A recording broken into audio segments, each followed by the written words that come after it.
Die boodskap, Levitikus hoofstuk 1. Dinge wat vir die Here gegee word, wat heeltemal verbrand moet word. Die Here was by die tent waar hy sy volk ontmoet. Hy het Moses toe nader geroep en vir hom gesê: Jy moet met die Israeliete gaan praat. Sê vir hulle, wanneer een van julle iets vir die Here bring, kan dit uit julle beeste of uit julle kleinvee kom. As dit uit die beeste kom en is bedoel om heeltemal verbrand te word, moet dit 'n manlike dier sonder enige liggaamsgebruik wees. Die persoon bring die dier na die ingang van die tent van ontmoeting toe. Hy bring dit vir die Here sodat die Here van hom kan hou. Hy sit sy hand op die dier se kop.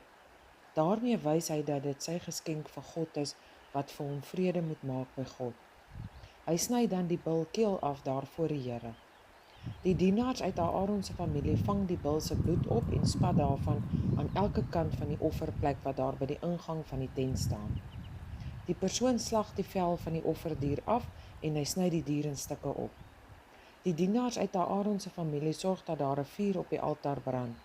Hulle hou dit aan die brand en pak elke keer weer hout op die vuur. Hulle pak die stukke vleis wat die man opgesny het saam met die kop en niervet bo op die hout op die altaar.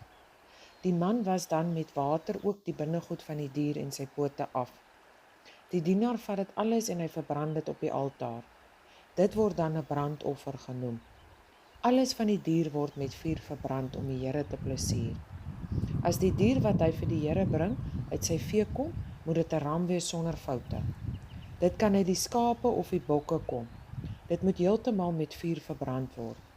Die persoon sny dit keel af daar voor die Here aan die linkerkant van die offerplek. Die dienaars uit Aaron se familie vat van die bloed van die ram en sprinkel dit reg rondom teen die kante van die offerplek. Die persoon wat die dier gebring het, sny dit dan in stukke op.